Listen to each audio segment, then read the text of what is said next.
Hey everyone, JESH Nix here from Movies in Bed with yet another commentary for my Kung Fu Hustle review. So this is actually the first official episode in which I got an official theme song for the actual show, and it's an actually pretty amazing song.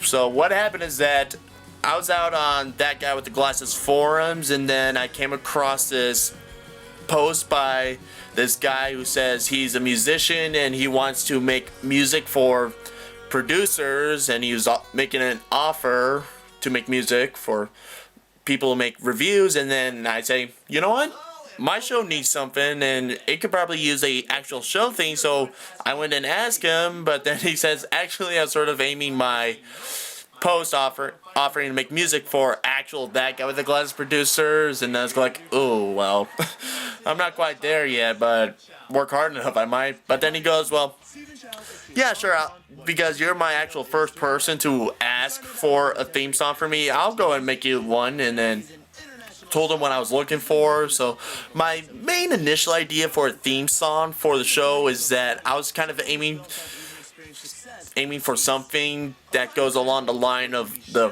White Stripes songs of I Can Tell That We Are Gonna Be Friends, you know, the opening song from Napoleon Dynamite's going, I can tell that we are gonna be friends, and then nothing but acoustic guitar, like that sort of feel. And then what he did is that he gave me a 2-minute song of this, and then the full song I've made an actual music video for with original footage, and that's it. That acted as a more or less a debut of the show's theme song, and as well as a preview for this episode of my review of Kung Fu Hustle. And I really liked it. I mean, I just simply asked for like something, a bit of acoustic feel, White Stripe sort of feel to it, but then he, with the lyrics, he actually sort of gave it a bit like a angry video game nerd sort of sarcastic twist to them. I didn't ask for that. He actually came up with the lyrics himself, and then he showed it to me. I read them, was like, wow, those are nice lyrics. Yeah, go along with that.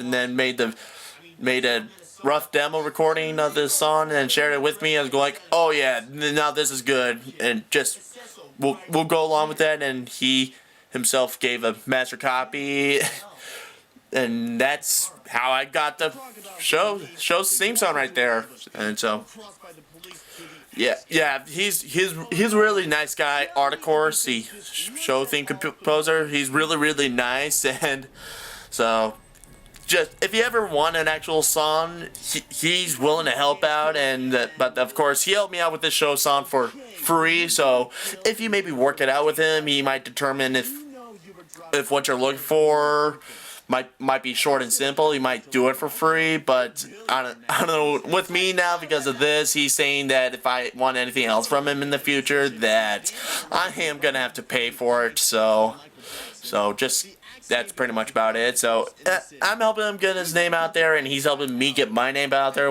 as well. So it's all equal in trade. Alright, so enough about that. Now, Kung Fu Hustle, it's a really interesting movie. I mean, I like it, but of course there are some things I don't quite agree with it. But I mean, overall, it is a very pleasing movie. It's pretty nice to watch, and don't pass it up if you have a chance to see it. I can guarantee you will like it. I was first introduced to this film because my dad is a bit of a kung fu movie junkie himself. I mean, he knows all the right things that a lot of people do not get into, and I forever put shame on those who aren't. So it was like, let me try to think. I think it was back when I was in 7th grade in middle school when he shared this with. Actually, no, not middle school. Back in high school, I'm gonna have to put it right there, like rough estimate, freshman, senior. Probably sophomore. He showed me this, and then I was like, that is actually an awesome movie. I mean, it it's pretty awesome. Special effects are great. Story is awesome. But the style, it was a pretty unusual kung fu movie for me. It, I mean, there was these references to other sort of media, like movies and television shows, that some at the time I didn't quite get, like the blood spilling out of Kung Fu Fighter's jail cell. I mean, I didn't quite realize that until I eventually did see the original movie came from The Shining. I mean, I just saw that in the last year, finally at last, and I now finally get that reference. But I mean, the fights in this movie are really, really awesome. But yeah, of course, cartoon, like the references to cartoons. I mean, it's nice and all, but I mean, it's still real life. I mean, why should real life be like a cartoon? Because that's sort of crossing a very, very thin line for me. But I just don't. I mean, if you've seen this review already, you know pretty much how much I go on about the cartoon effects and such. But so I'm done with that. So anyhow, so where should I go from here now for this? Yeah, that guy, that big guy that always hangs out with Sing in the movie. I mean, he does sort of help out once in a while, but then I do not know his name at all. My memory kind of fails on me like that, but I just do not know his name. Oh yeah, this bit right here. Yeah, it's yeah. I've seen other reviewers do this. They sort of do their own spin-off characters off of other reviewers' characters, like the Nostalgia Critics, Doug Walker's Chester Ray Bum character. I've seen people do spin-offs of that, you know, like Linkara. He's practically a spin-off character from anyone else. He's got like what Lester Bum and Dr. Linksano, and so. But anyhow, I figured they could get away with it, I should too, and so I created my own bum, Buster Bum. Yeah, that's my bum character, and if the situation calls for it in the future, I may bring him back. I mean, I got the right clothing for it. I got a white t-shirt, black sweatshirt, a long trench coat, and then a long hair wig, and I do not exactly have the right cap, the exact same cap that Doug Walker used for his Chester A. Bum character, but what I use for my bum hat is it's this really cool sort of Fight Inc. hat. I mean, if you have seen my top 11 favorite Nostalgia Critic moments and the hat I was wearing, it's that same hat, except I was wearing it backwards so I can make it look like a normal sort of bum hat.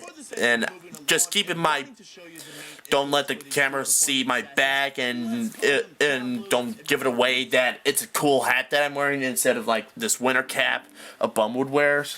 So I think I got away with that nicely. Yeah, I mean, of all the cruel things this movie has to do, they had to kill a cat. No, not my pussy. And that just crossed another threshold there, I should. So, I mean, one thing that sort of does confuse me about this movie is right at this moment when the landlord and landlady revealed that they are former Kung Fu masters, and then I was going like, they're sort of revealing this now, but yet throughout the movie up until that point, they've been sort of doing stuff that a Kung Fu master would do, so why would this supposed to surprise me that they're Kung Fu masters? I mean, the landlady can run really, really fast, and then, I mean, bizarrely fast, and then the landlady even threw the landlord out of the 5th-story window and survived a face plant straight into the ground, and then like that's not normal. So why should we be surprised they're kung fu masters to begin with? It was the same girl he tried to protect from the bullies years ago. Yes. No. The storyline in this movie is actually really nice when I think about it. I mean, this guy has no luck in his life. I mean, he didn't have a great childhood. He had wrong feelings about what it's like to be successful and how to get everything you want the easy way, but through hardships and then trying to overcome them, in the end he finally manages to find his enlightenment, the middle path, the eighth way.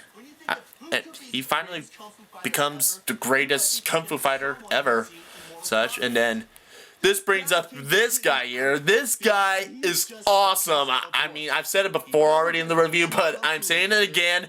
He is amazing. This guy is awesome. I like this guy. This is probably my most favorite character from the movie. I mean, I know he's the bad guy and all, but my God. I mean, anything he do, he can like snap his fingers and then suddenly school building collapses just like that.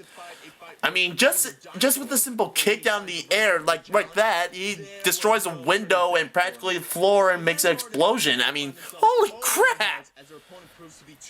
I mean, look at that. And oh yeah, this is actually one of the most disturbing special effects scenes I've ever seen. Oh God. And yeah, I mean, I myself, I had been in choir for a few years, and I've taken actual vocal lessons, and so I understand that in order to be able to project effectively is that you're supposed to make your belly breathe in and out instead of like trying to breathe in and make your chest expand. You don't want to do that, no. To get as much as you can, you want to make your belly expand, alright? Make your belly expand. But then, the way she was doing it is that's not the right way to do it. And it's really creepy to look at. It's like, the landlady is like in her 50s, 60s. I mean, like, she could be the age of my mother. And then I'm seeing that and like, I mean, her waist is like getting very skinny. It's like unbelievably skinny. And that's just not right. And yet it's all growing into her breasts and go like, okay, all right, no, this is like, it's like a horror from Star Trek 5, I believe it's 5, in which she does that little dance for that and go like, oh God, no, please, no. And yes, so, moving along from that, I don't want to think about that anymore before I lose my lunch. I just had lunch now. But yeah, this is the best part of the movie here. When Sing finally becomes that really great Kung Fu Master finally at last. I mean, he looks awesome in that Kung Fu Master getup. The white shirt, the black pants, and then just simply owns all the thugs. And as well, when it gets to the master against master fight, it's awesome, but yeah. I mean, that shot right there of when the Kung Fu Killer finally reveals that he has powers that a toad and can be like a toad. That's like really awesome scene right there. It goes like, oh crap, things just got real. I mean, if you've seen my past episode, the reviews that I do right after this one is that I use that close-up zoom of Sing goes like, oh. I've used that in my opening. I want to make that an official part of my opening sequence from now on. This is suicide, man!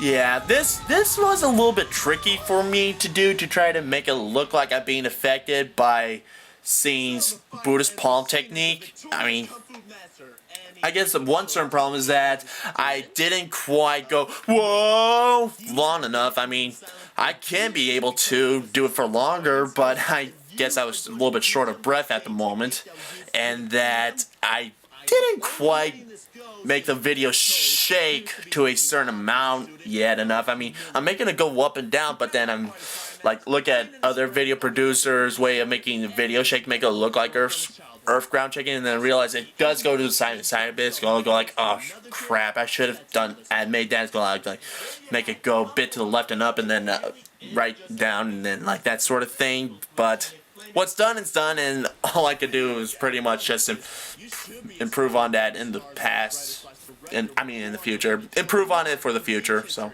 that's pretty much all I can do.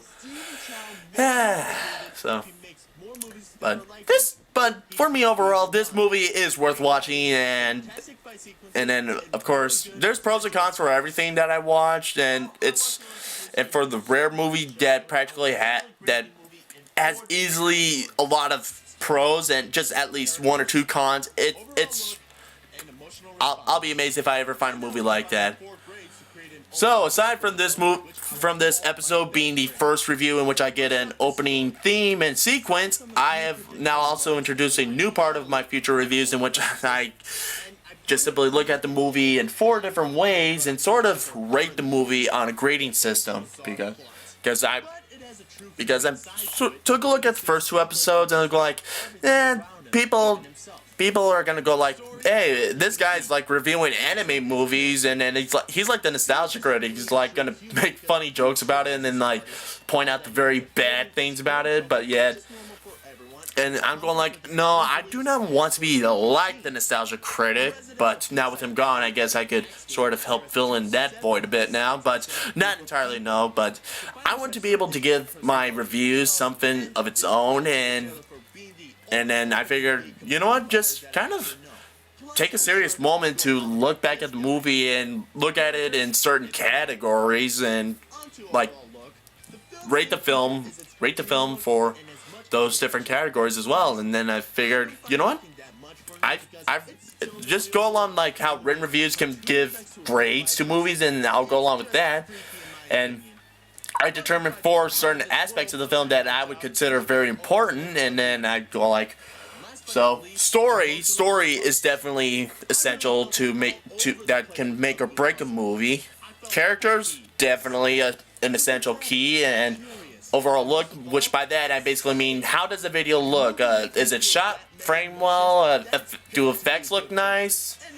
And emotional response, I decided, is a really, really essential part of movie-going experience, because how do you feel while watching this? I mean, most people don't realize it, but how do they feel while watching this film can really affect whether they like the movie or hate it. So that's how come I include that as well.